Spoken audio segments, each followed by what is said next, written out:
The casserole was still warm, the cranberry pie untouched, and the third place at the table remained empty. Helen Brooks adjusted the fork beside her napkin not because it was crooked, but because her hands needed something to do. The candle at the center of the table remained unlit. She had meant to light it. Somehow, she couldn't bring herself to.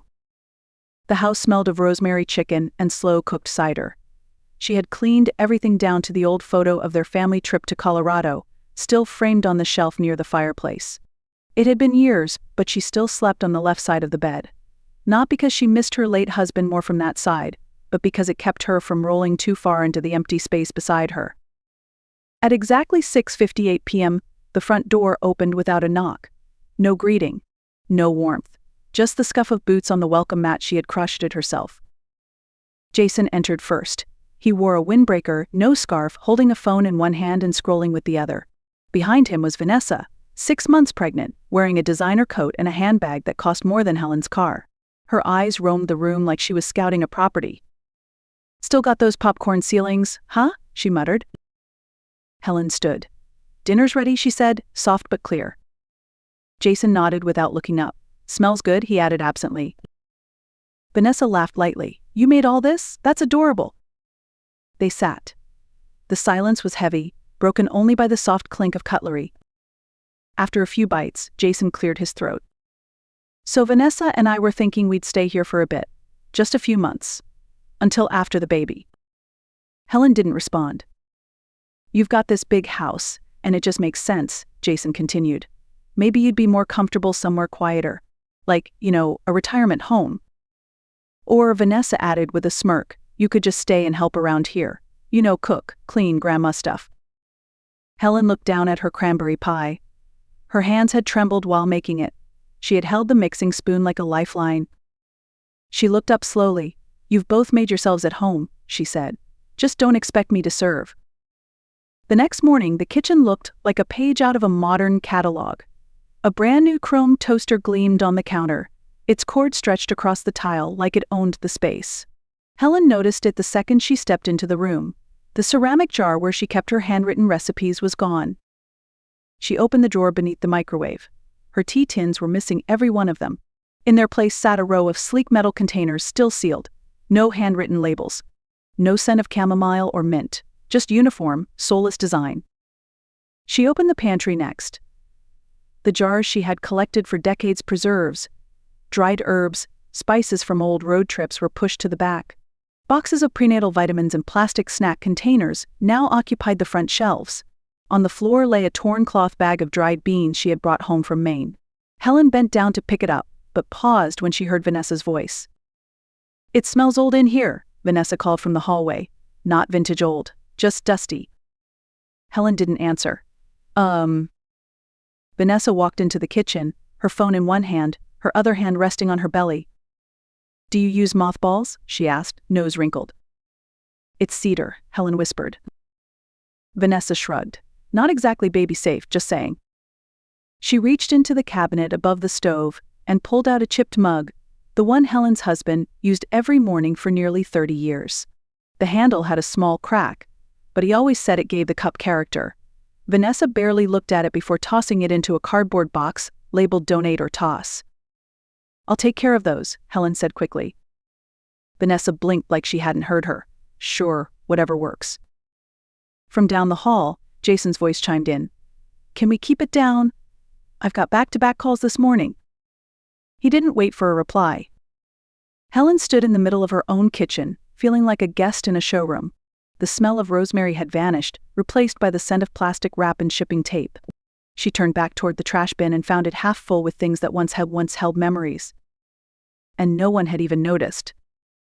That afternoon, while Vanessa napped and Jason muttered behind a closed office door, Helen slipped on her wool coat and stepped out into the chill.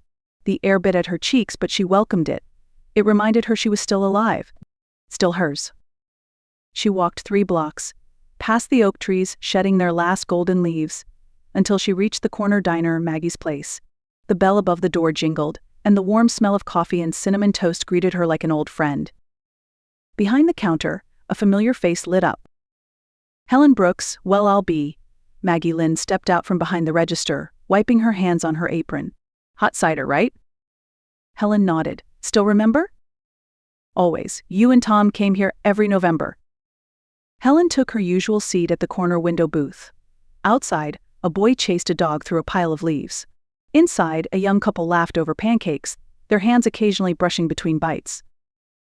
After a few minutes, Maggie brought the cider. Everything okay at home? Helen wrapped her fingers around the mug. Getting there. She said it like a promise, but to whom she wasn't sure. On the table next to the napkin holder lay a local newspaper, folded open to a half-page and bordered in tiny snowflake graphics. It caught her eye. Skyview Retirement Community Winter Art Residency. Rediscover what you left behind. Helen stared at the words for a long time. The steam from her cider thinned. Her breath slowed. Skyview. She'd heard of it quiet, private, with personal suites and a greenhouse. Maggie had once mentioned it had a waiting list a mile long. But the ad said something different now. Something like a door left ajar. She traced the edge of the paper with her finger. For years she'd convinced herself that staying meant strength. But what if leaving on her terms wasn't surrender? What if it was something else? When she returned home, the kitchen smelled like microwave popcorn. Jason was on a Zoom call. Vanessa was watching TV with a bowl of cereal balanced on her belly. Helen didn't speak to either of them. She walked past the noise and into her bedroom. She opened her nightstand drawer and pulled out a small notebook. And for the first time in years, she started to plan for herself. The next morning, Helen waited until the house was quiet. Jason had left for errands. Vanessa was upstairs scrolling her phone in bed. She sat at her desk in the corner of the guest room, her room now, really, and picked up the phone with steady hands. Skyview Estate, good afternoon. The woman's voice was calm, warm, like honey stirred into tea. Helen cleared her throat. I'd like to ask about availability. For independent living. A private suite if possible. We do have a south-facing corner unit available, second floor, fireplace, private garden access. Move-in can be scheduled within 10 days. Helen looked out the window at the brittle garden. Can you send me a brochure? And a quote for full payment? Certainly, ma'am. You'd qualify for our long-term rate. Helen gave her email, one she hadn't used in years. The receptionist promised to send everything within the hour. Before hanging up, Helen asked quietly, is it possible to move in before Thanksgiving? Yes, the voice replied. We can have the suite ready by the 22nd. Helen closed her eyes. I'd like that. She hung up and let her hands rest in her lap for a long moment. Then she opened the drawer beneath the desk and pulled out an old ledger, the one her husband Tom had used to manage their finances. Every page still held his handwriting, neat columns, tidy math, notes scribbled in margins. She turned to the last page. He had left enough, more than enough. Beneath the ledger sat a yellow stenopad. Helen tore off a sheet and wrote a name she hadn't spoken aloud in years. Mr. Hendricks. Their family attorney for decades. She walked to the hallway where the rotary phone still hung. The dial clicked with each number. After 2 rings, the assistant picked up. Helen left a message. Tell Mr. Hendricks Helen Brooks would like to schedule an appointment. Tomorrow, if possible. As she placed the receiver back on the hook, she felt something inside her click into place, like a puzzle piece that had waited too long to be acknowledged. Not revenge, not rebellion. Just reclamation. She looked around the house, the curtains she had sewn, the photos she had framed, the walls she had painted with Tom. And she whispered to herself, it's time. The morning of her departure came with no ceremony, no suitcase by the door, no drawn blinds. Just quiet and purpose. Helen moved through the house slowly, placing items in a single travel bag. Her wool robe, a few books, the sketchpad Maggie had given her. Nothing that would be missed by anyone else. Everything that still belonged to her. Downstairs, Vanessa stood in the kitchen, scrolling her phone with one hand and holding a half-eaten granola bar in the other. We're out of prenatal vitamins, she said without looking up. Can you pick some up next time you're at the store? Helen didn't answer. She opened the side drawer, pulled out a single white envelope, and slid it gently into her purse. She turned to Vanessa and said softly, you'll have to manage without me. Vanessa blinked, confused. Wait, what do you mean? But Helen had already stepped out of the kitchen. Upstairs, Jason's voice echoed from behind the office door. I told you, the house is worth more than that. If she'd just signed the damn thing over. Helen stopped at the bottom of the stairs, looking up. He didn't know. Not yet. Back in her bedroom, she placed the white envelope on the desk facing forward, easy to see. On the front, she wrote in her clean, steady handwriting, "To be opened after my departure." Inside was no anger, no explanation, just a list. A copy of the deed transfer. A confirmation of the art grant she had funded. Termination notices for all shared financial accounts. And one simple note. This was always my home, not because of the deed, but because I made it so. She closed the envelope with calm hands. Later that evening, after she had already left, Jason would find it. He would search for her, try to call, demand an explanation. But by then, Helen would be sipping tea at Skyview. The fireplace lit, the corner suite quiet. Her name no longer spoken as obligation, but as her own. Her seat at the old dining table would remain empty that night. And for once, she wouldn't feel guilty about it. The house was quiet by late evening, the kind of quiet that felt hollow, like a place holding its breath. Helen stood in the dining room, her hands resting on the back of the chair where she used to sit. On the table was the same candle she had never lit the night Jason and Vanessa arrived. She picked up the matchbox from the drawer, struck a flame, and watched the wick take.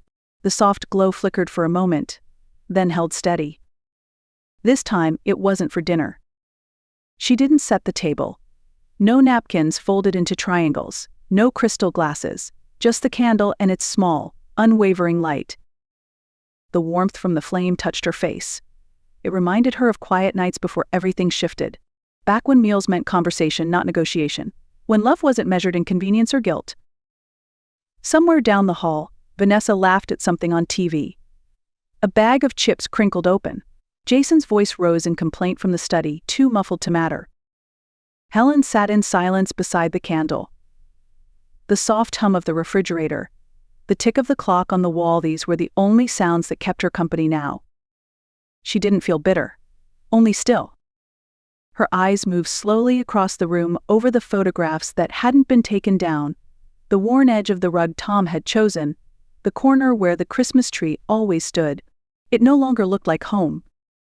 Not because it had changed, but because she had.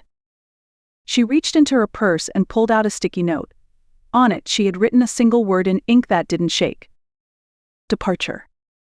Below it, the date and time of her move. November 22nd, 10 a.m. She pressed it gently onto the vanity mirror upstairs. It hovered beside her reflection like a promise already kept. The suitcase rested near the door. It didn't creak when she zipped it closed. It only whispered back. It's time. Helen sat on the edge of her bed one last time, hands folded in her lap. The suitcase beside her, worn and familiar, had traveled through every major chapter of her life. And now it would carry her into one more.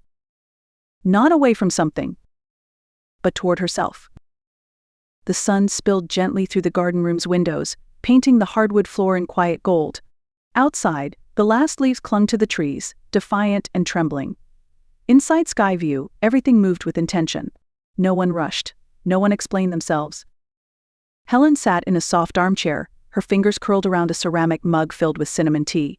Across the room, someone played a melody on the piano, slow, careful, a little unsure, but beautiful in its own way.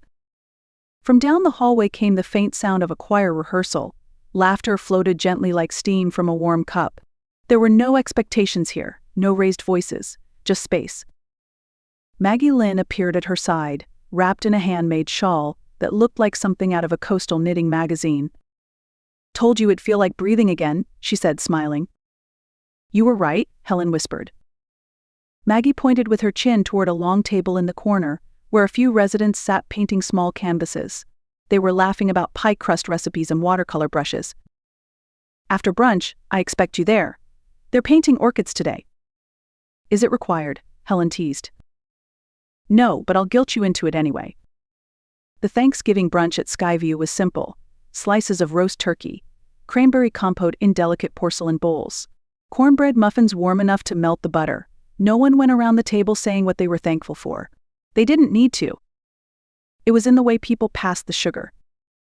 In the way they asked about each other's grandkids in garden boxes. In the quiet comfort of being seen without having to earn it. Later that afternoon, Helen walked to the greenhouse corridor. The orchids there bloomed in defiant, delicate colors: white, violet, pale yellow. She reached into her tote, the one Maggie had left for her on the first night, and pulled out the sketch pad. She hadn't drawn anything in years. Her hand trembled slightly at first, but slowly the lines took shape. The orchid she sketched wasn't perfect. A little crooked, a little unsure, but it was hers. And in that moment, she realized she wasn't a visitor here. She was home. Back at the house Helen had left behind, the kitchen lights were off. Dirty dishes sat stacked in the sink, untouched mail piled beside a knocked-over vase. The warmth had gone out of the place, and not just because of the temperature. Jason stood in the living room, a manila folder trembling in his hands.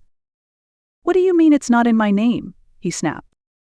Across from him, Mr. Hendricks adjusted the collar of his coat and replied evenly, "The property has been transferred. You're no longer listed." "That's impossible." Jason flipped to the final page, his eyes scanning the words. Then he stopped. Her signature was there, clear, decisive. Behind him, Vanessa crossed her arms, her voice sharp. "I'm not raising a baby in someone else's leftover life." "You think I planned this?" Jason fired back. "She's punishing me." "No," Mr. Hendricks said, his voice calm. "She simply stopped being your backup plan." Jason slumped onto the couch, his hands covering his face, the folder slipping to the floor. That evening, back at Skyview, the hallway glowed softly under wall sconces shaped like open books. Helen sat by the window with a second cup of tea. Outside, snow had begun to fall light, unhurried. Maggie walked by, tapping the bulletin board with a pen. "Next week we're making hand-tied wreaths," she said without stopping. "You better sign up." "Do I get extra points if I make 2? Helen called after her. Maggie smirked and disappeared into her suite. When Helen returned to her room, something pale lay just inside the door, a folded sheet of paper. No envelope. No name. Just her suite number written in uneven blue ink. She recognized the handwriting before she unfolded it. "Mom, I don't know if you'll read this or keep it. I'm not asking for anything. I just needed to write it." He wrote of warehouse shifts and aching hands, of cold mornings and cheap coffee, of going to meetings, trying. He wrote, "I used to think love was a currency, that if you stopped paying it meant you stopped caring. Now I know. You didn't stop loving me, you just stopped letting me spend it recklessly." There was no signature, just one final line. "I understand now." Helen folded the letter and placed it in the drawer beside her husband's notes. She didn't read it again. She didn't need to.